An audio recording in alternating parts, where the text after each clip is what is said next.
네, 2부 시작해 보도록 하겠습니다. 1부에서는 신체화 현상이 무엇인지에 대해서 이야기를 나눠봤고요. 방어 기제로서의 신체화에 대한 얘기도 나눠봤습니다. 이제 2부에서는 신체화 현상의 생물학적인 측면으로 시작을 해보려고 합니다. 누가 좀 설명해 주시겠어요? 네, 역시 이런 설명은 어려운 설명 전문인 제가 시작하는 게 맞겠죠. 앞서 잠깐 이야기했는데 신체 증상 장애는 다른 진단하고 비교해서 큰 차이를 보이는 게 있어요. 그러니까 신체 진찰이나 검사 등의 결과에서는 이상이 없어도 진단을 내릴 수가 있는 부분이죠. 구강 자결감을 호소하는 환자분들의 경우에도 실제로 침 분비가 적어졌다거나 점막이 손상된 소견은 있어도 입안이 타는 그 느낌을 충분히 설명하기에는 부족한 경우가 많거든요. 그만큼 이상이 없거나 신체적인 이상은 있어도 이 증상을 설명한 만큼은 되지 않는 일이 많으니까 환자 본인이나 보호자분들도 정말 답답해 하시죠.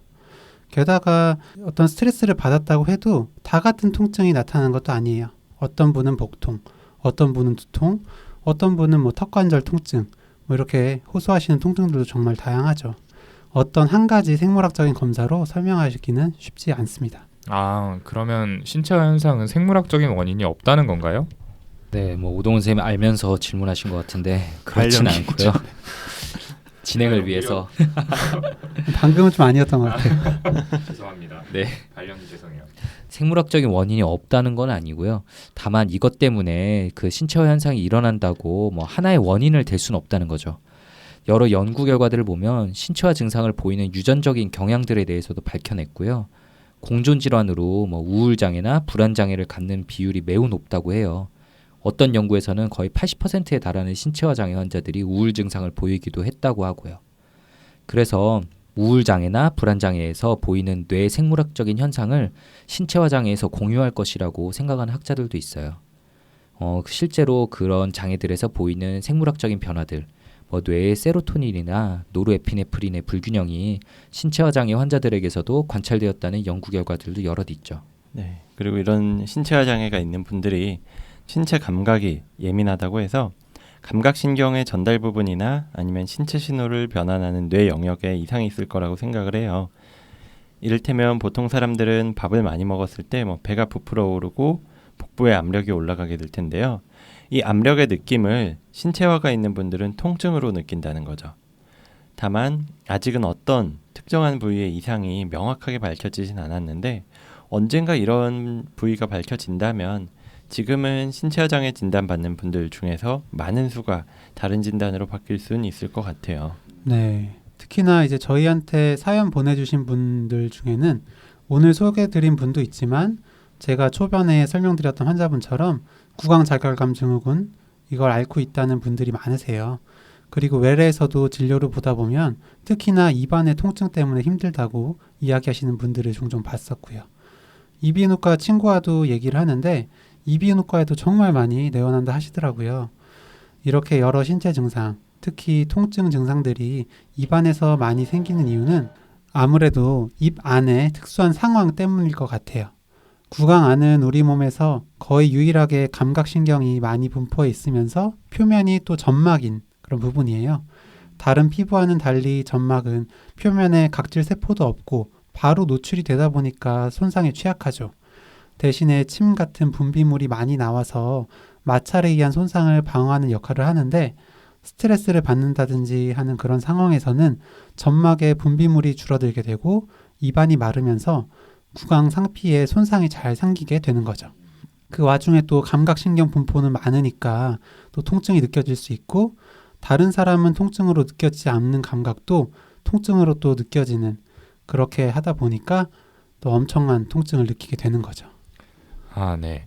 그러니까 결국에 정리해보자면 신체화 현상은 아직까지 명확한 원인을 밝혀낼 수는 없지만 신경 전달 물질의 불균형이나 신체 감각을 받아들이는 뇌 영역의 이상 이런 가설들이 연구를 통해서 규명되고 있다라는 얘기네요. 그러면 이 신체화 장애, 이 신체 증상 장애는 어떻게 진단하게 되는 건지 이쯤에서 한번 정리를 하는 게 필요할 것 같습니다. 우리 진단 요정 손정현 선생님이 좀 말씀해 주시죠. 진단 전문 페어리 손입니다. 즐기시네요 이제.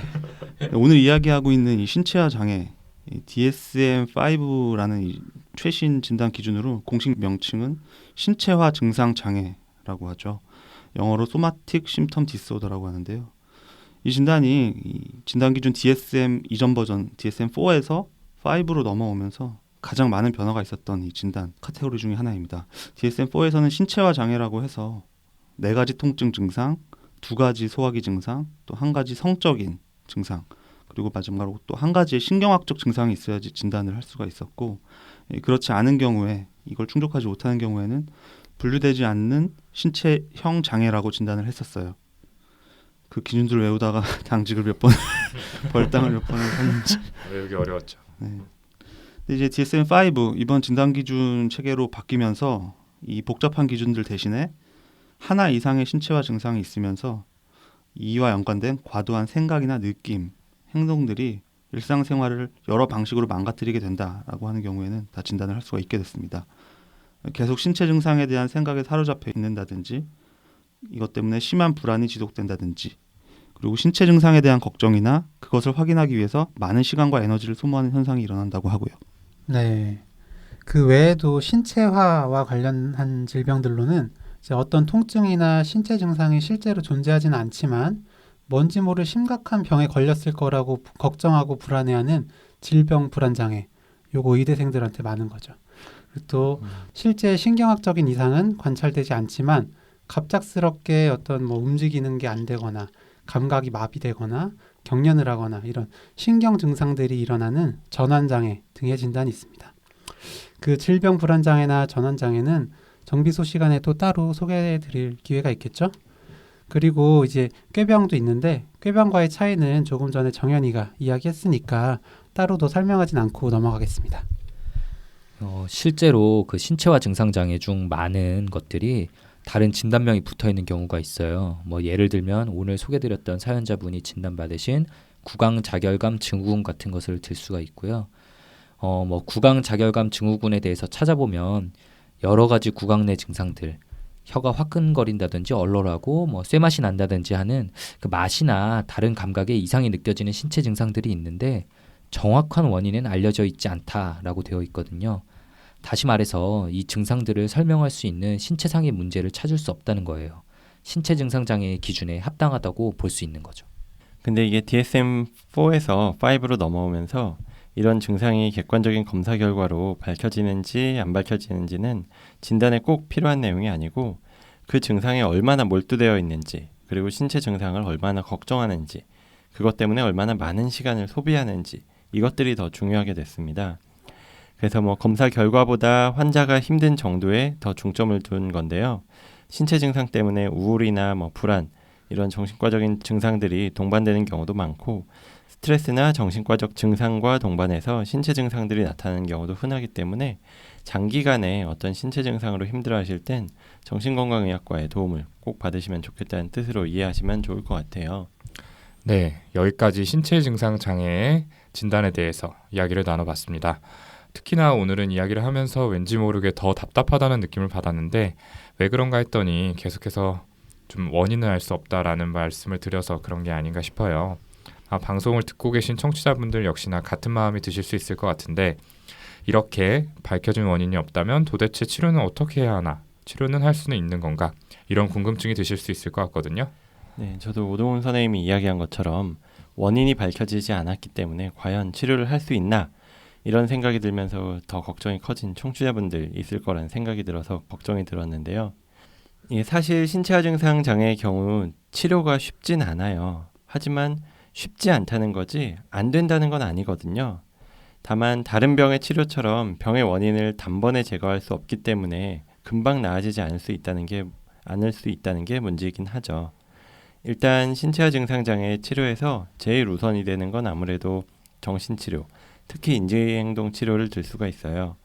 원인은 밝혀지지 않았지만 분명히 정신적 그리고 신체적인 스트레스가 증상을 악화시킨다는 건 알려져 있기 때문에 인지행동 치료는 스트레스 조절에 초점을 맞추게 됩니다. 스트레스를 줄이는 법이라든지 신체 증상에 적응하는 방법, 아니면 그 외에 우울이나 불안 같은 심리적인 이슈들을 다루는 방법을 배우게 되고 신체 증상에 몰입하는 정도를 줄여서 궁극적으로는 삶의 질을 향상시키는 데 목표를 둡니다. 네. 이 식이장애 환자분들이 음식을 조절하는 걸로 스트레스를 조절한다든지 알코올 사용 장애 환자분들이 술로 힘든 걸 해결하는 것처럼 신체 증상 장애 환자분들은 심리적인 어려움을 이겨내는 방식으로 신체화라는 방법을 사용하는 거기 때문에 스트레스 조절하는 방법을 공부하는 인지행동 치료가 도움이 많이 되죠. 그리고 마음 챙김 치료도 효과가 있다고 연구가 됐어요. 아까 희우가 단순히 배가 부른 걸 신체화 장애 환자분들은 배가 아픈 것으로 느낀다고 했잖아요.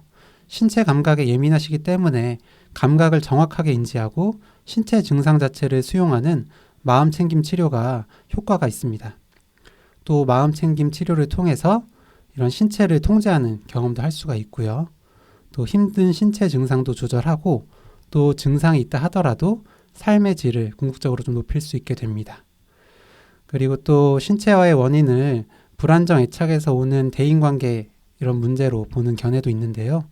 실제로 신체 증상 장애 원인 중에 그 대인관계 문제가 두드러진다면 대인관계 치료라는 이런 면담 치료 기법을 사용하는 것도 좋습니다. 네, 그 윤유 선생님하고 허규영 선생님이 이렇게 심리적인 치료들에서 소개를 해주셨는데 역시나 생물학적인 치료가 전 중요하다고 생각을 합니다. 그 어느 정도 견디면서 일상생활이 가능할 정도의 신체 증상이라면 방금 소개해주신 심리 치료들이 많이 도움이 될 수 있지만 환자분들 중에서는 정말 증상이 심해서 일상생활 자체가 좀 많이 불가능하신 분들도 있거든요. 네, 많으시죠, 네. 진짜. 그 사연 보내주신 분도 통증 때문에 일상생활이 어려운 상태가 계속되고 있으신 거고요. 그 조금만 자극을 받아도 견디기 힘들 정도의 통증이 지속된다면 심리 치료를 받기도 쉽지가 않죠. 앞에서 이야기한 것처럼 원인이 명확하게 밝혀져 있진 않지만 어쨌든 실제로 병변이 없는데 통증을 느끼게 되는 과정에서는 뇌의 신경 전달 물질의 불균형 때문이라는 것은 알려져 있는 거거든요. 특히나 세로토닌과 노르에피네프린의 이상이 확인이 된 만큼 이 물질들을 조절해 줄 수 있는 약물들인 항우울제가 치료에 중요하게 사용이 되죠. 그리고 불안이 통증을 더 키우고 통증 자체의 원인이 되는 경우도 많기 때문에 항불안제가 좋은 효과를 보이는 경우도 아주 많아요. 네, 그리고 당뇨 신경병증 같은 말초신경 질환에 사용하는 약들 중에서도 이 신체화 장애의 일부 효과를 볼 수 있는 약들이 있습니다. 원래는 말초신경에 손상이 있는 상황처럼 뚜렷한 병이 확인이 되었을 때 사용을 했던 약이지만 이 신체화 증상 장애에서 통증을 느끼는 것도 결국 감각신경의 전달 과정에서 문제가 발생하는 것이니까 이런 약들이 효과를 내는 것 아닌가 이렇게 저희가 생각을 하고 있습니다. 네, 그 밖에도 신체화 장애 환자들에서 특징적으로 활성이 저하된 뇌 부위를 자극해서 활성도를 높이는 방법인 RTMS라든지 난치성 우울증이 동반된 경우에도 신체 통증이 우울한 기분과 연관이 돼서 악화되기도 하니까 ECT 같은 방법을 사용하기도 합니다. 다만 이 ECT, 전기경련요법 같은 경우에는 다른 치료 방법에 비해서 좀 위험할 수도 있는 방법이기 때문에 가능하면 약물 치료나 다른 심리학적 치료를 먼저 하고 나서도 치료가 안 되는 경우에 적용을 하는 게 좋겠습니다. 이렇게 신체화 장애 치료에 대해서까지 이야기를 나눠봤는데요. 앞에서도 말씀드렸지만 이렇게 하면 확실히 좋아집니다 라고 저희가 말씀을 드리지 못해서 좀 답답하고 죄송한 마음이 듭니다. 정답은 없겠지만 좀 이 사연자분께 실제로 도움이 될 수 있는 조언이 있다면 어떤 게 있을까요? 저는 사연자분한테 드리고 싶은 이야기가 앞에서도 이야기를 했지만 신체화 현상은 꾸준한 치료를 받으면 분명 좋아질 수 있다. 이 말을 드리고 싶어요. 물론 통증이 100% 사라진다든지 아니면 며칠만 약을 먹으면 완전히 낫는다든지 이러진 않지만 지금까지 환자분들을 만나본 경험을 돌이켜보면 어쨌든 통증 증상도 분명히 줄어들고 그것보다도 일상생활로 돌아가서 지내시는 경우가 많이 있었거든요. 특히나 우울이나 불안 같은 증세가 같이 있는 경우엔 치료 초기에는 더 힘들어 하시는 경우가 많지만 호전됐을 때는 훨씬 더 큰 차이를 느끼시는 분들이 많았어요. 그래서 다시 한번 믿을 수 있는 치료자에게 좀 꾸준히 다녀보시길 권유드리고 싶어요. 네, 지금 윤희우 선생님 말한 것처럼 꾸준히 치료받는 게 정말 중요한 거고요. 만약 어디 찾아간 곳에서 내가 이걸 바로 낫게 해주겠다, 금방 좋아질 것이다 이렇게 얘기를 한다면 그분은 사이비라고 저는 단호하게 좀 말씀을 드릴 수 있을 것 같아요. 치료가 정말 쉽진 않거든요. 오래 걸리는 법이고 이럴 때 제일 중요한 거는 통증 자체에 너무 집중하는 것보다는 통증을 계속 집중하고 거기에만 신경을 쓰게 되면 통증을 더 크게 느낄 수밖에 없어요. 통증이 있더라도 다른 일상생활에 더 집중하고 일상생활을 유지하는 데 신경을 쓰다 보면 통증도 자연스럽게 점차 줄어들게 될 거고요. 사연에서 이분께서 이제 약 부작용에 대해서 많이 민감하게 반응하시면서 부작용 없이 치료를 하고 싶다고 하셨는데 사실 그것도 좀 불가능한 얘기예요.